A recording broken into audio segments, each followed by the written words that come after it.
5 things that I wish I had done before buying a Jeep, because I bought a Jeep and I had no idea which way I was going with this. I just started buying things, and then I changed things, and then I bought more things, and so now I have almost 38,000 in this that I will never get back, and there's nothing I can do about it. So when you go to buy a Jeep, you know, I would prefer doing some research, you know, learn about axles, learn about suspension, learn about lift kits, see if you want short arm, see if you want long arm. You know, watch a lot of videos on YouTube. There's a lot of information on there that will tell you pretty much what you need to know before you go buy one, and that will help you know, because you could go buy one that somebody's dumped money into and rebuild some heim joints, or rebuild the steering, or replace shocks because they're wore out, stuff like that. So when going to buy a Jeep, do a lot of research, figure out what you like, what you want to do, and start from there. Because if you're going to go and one ton it and comp cut it and everything and put Atlas in it, there's no point in buying a Rubicon. If you want to buy a Rubicon and beef up the axles, then you have a good transfer case, you already have 44s, and you know, you can get by on 410s with 35s, but it's going to be rough. But you don't have to do much out of the box but throw some spring shocks and some shafts in the front. I wheeled a long time with factory shafts in the back. So that's some things that I would say start off with. The number one thing I would say I hate about my Jeep was buying this steering kit. It's constantly squeaking. The heims constantly wear out because they're open. They see dirt, and you don't have steering as you would with like a Curry setup with rod ends.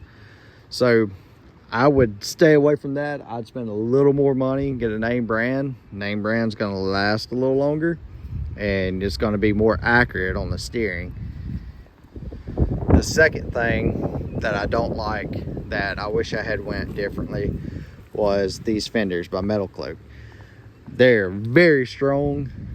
I mean, I've laid them on rocks, I have hit trees with them, and I have not had any issue. Like this one laid on a rock the other day, didn't do anything. It did crease the tub a little bit, which you can barely see, but it creased it right there. But I don't like how they join. So you can buy them without flares, but when I join them right here, you start getting little rocks in there. Well, you can't hardly get those rocks out, and then they scratch each other. They just sit there and rub together all the time. Even back here, rocks get in between here and scratch the paint.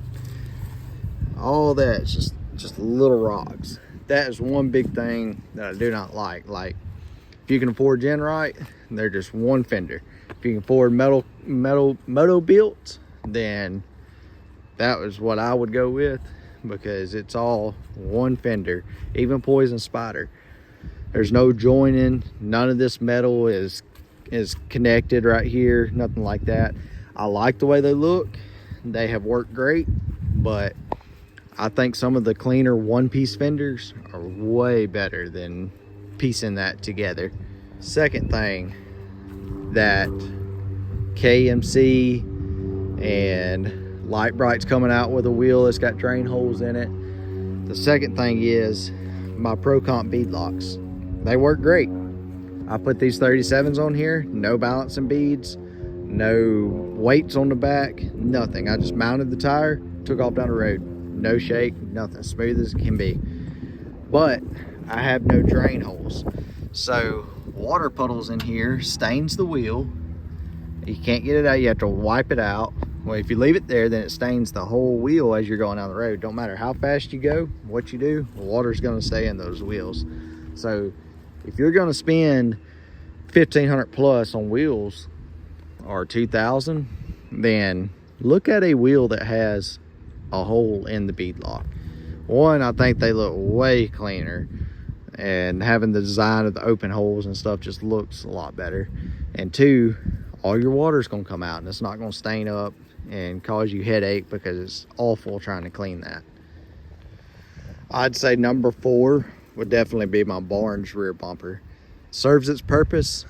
It works, I guess, but it's nothing but a piece of metal that is just put over the back. Since I've took a bumper off that comes out and kind of protects back here, I've nicked both corners. That corner is really bad. I've nicked both of them because there's nothing coming out here to protect me from hitting stuff. So I've done hit both of that. Another thing, I deleted a trailer hitch because I was like, okay, I'm never gonna pull anything with this Jeep. So now if I have a small lawnmower trailer, if I want to haul my bike somewhere, you know, just small stuff, like even put a basket on the back to go duck hunting or something, I have nothing to put back there. So I do want to change that. That is one thing that I did not think through, and it did not work out like I wanted it to. So I want to change that to something else and have a receiver. So think about that when you're buying stuff also. This is number 5, and this has been very hard to make because there's not many things that I have bought that I've just been like, man, this sucks, I shouldn't have bought this. Even the bead locks, even the fenders, like nitpicky things I don't like, but I don't not wish I didn't have those. So this is a very hard thing to say that I don't like. I do like this when it's running right. When it's running right, it's fantastic. Every Mustang, every Camaro, anything like that, they think they just got to race me because this thing makes noise. When they're gonna win, I mean, we're on 37s. So I love it, but I hate it. A lot of it is my fault of not knowing what I need to know, but when it's running right, this thing should have came like this. It should have came with a Hemi in it. That would have solved, you know, a lot of things. You know, they did them in the CJs, not with Hemis, but with V8s. And then now the JLs have them, which 24 is the last year, so they've only ran 4 years with a Hemi in it. They should have been doing this from the get-go. A lot of people would have had them, and I wouldn't have headaches if I could find one that was built from the factories. So this was a major money pit that I do wish I had my 4.0 with a supercharger. That would be enough. I don't use this power in the woods, only when I'm doing something I shouldn't be doing. So there's really no point in having that much power in my situation. So the 4.0 would have done just fine. I wouldn't have any electrical issues. I probably wouldn't have any check engine codes. You know, I could definitely work on it a lot easier because 4.0s are just simple. But with this, when it runs, it runs. When it don't, I want to rip it out and do something else. So that's something to think about also when you're going to do a motor swap.